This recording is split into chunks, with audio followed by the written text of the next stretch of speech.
श्रीराम. साधक हो, सध्या आपण सद्गुरू श्री ब्रह्मचैतन्य गोंदवलेकर महाराज यांचे शिष्योत्तम परमपूज्य श्री केशवराव बेलसरे तथा बाबा बेलसरे यांच्या दृढ निश्चयात्मक साधन व संपूर्ण समर्पण या पैलूंनी ओतप्रोत आनंद साधना या आत्मचरित्रात्मक साधन वृत्तांताचे वाचन करणार आहोत. तसेच रविवारी श्री महाराजांच्या काही भक्तांचे अनुभव ऐकणार आहोत.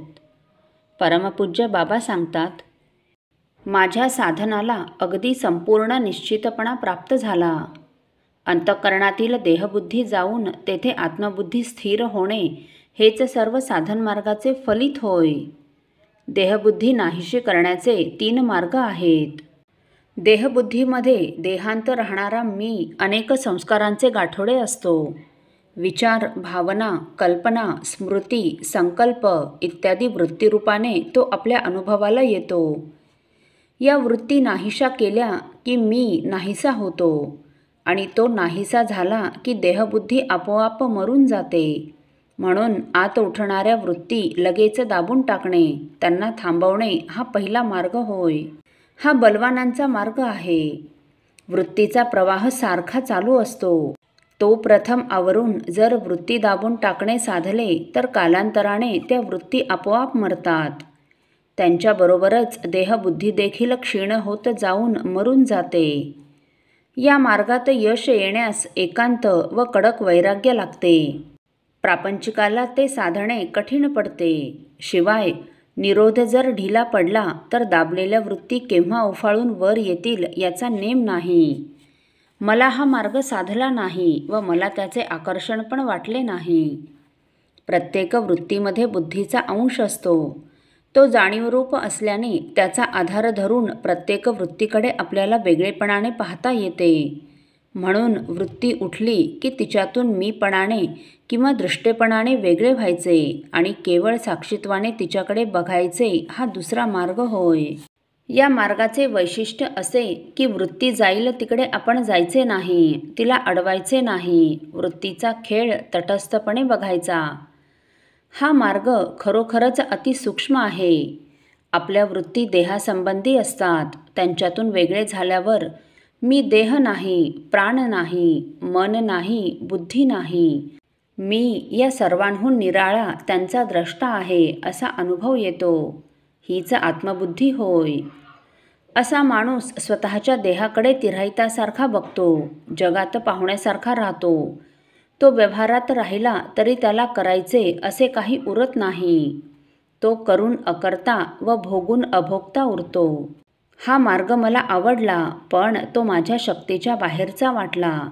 कारण त्यामध्ये मनाच्या सध्याच्या स्वाभाविक क्रियाच बदलून टाकाव्या लागतात असे आढळले. शिवाय वृत्तीतून आपण वेगळे होणे आधी कठीण, पण वेगळेपण साधले तरी आपण घसरून वृत्तीशी पुन्हा केव्हा मिसळून जातो हे कळत देखील नाही. म्हणून मी त्याच्या नादी लागलो नाही. आत्मस्वरूपावर किंवा भगवंतावर अत्यंत निस्वार्थी व निष्काम प्रेम करून स्वतः सगट सर्व अर्पण होऊन जाणे हा तिसरा मार्ग होय. अत्यंत उत्कट, एकनिष्ठ व निर्मल प्रेमाने माणसातील देहबुद्धीचा मी आमूलाग्र बदलून जातो आणि प्रेमवस्तूशी म्हणजेच आनंदरूप भगवंताशी तो तादात्म्य पावतो. पूर्ण आत्मविस्मृती साधलेली अशी माणसे शुद्ध आत्मानंदात बुडून केवळ आनंदरूपच बनतात.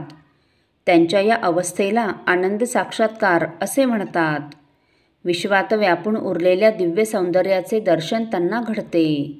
विश्वात खेळ खेळणारा आनंद आपल्या अंतर्यामी विलास करतो असा साक्षात अनुभव आल्यामुळे आपल्या जीवनातील प्रत्येक घटनेत त्यांना आनंदाचीच लीला दिसते. इतकेच नव्हे तर विश्वात चालणाऱ्या आनंदाच्या अनेक लीलांपैकी आपण एक लीलाच आहोत अशी त्यांची निसंशय धारणा होते.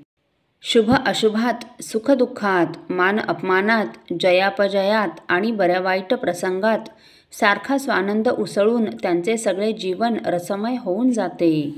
हा मार्ग मला आवडला. इतकेच नव्हे तर त्याचा मी मनापासून अभ्यास केला. जीवनातील नाना प्रकारच्या शुभ अशुभ घटनांमध्ये श्री सद्गुरूंचा किंवा भगवंताचा कल्याणमय हात बघायला शिकायचे आणि आपल्या शरीराचा, मनाचा व प्रपंचाचा फायदा उठवून स्वानंदाकडे सरकायचे. यामध्ये या मार्गाचे मर्म आहे. हे मर्म नीट समजून अभ्यास करणारा साधक जीवनात जगाबद्दल, परिस्थितीबद्दल किंवा कोण्या व्यक्तीबद्दल कधी तक्रार करणार नाही.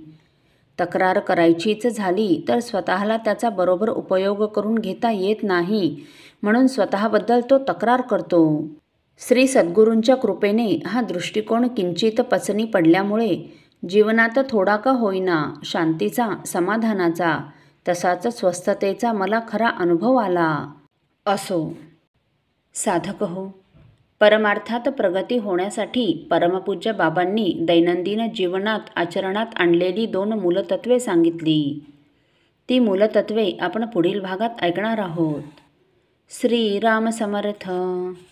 आपल्यातील कोणा श्रींच्या भक्तांना श्रींचे काही अनुभव आले असतील तर कृपया आपण मला ते 9422843253 अथवा सुनील दादांच्या 9892608401 या व्हॉट्सअप नंबरवर कळवावेत अशी नम्र विनंती. श्री राम समर्थ.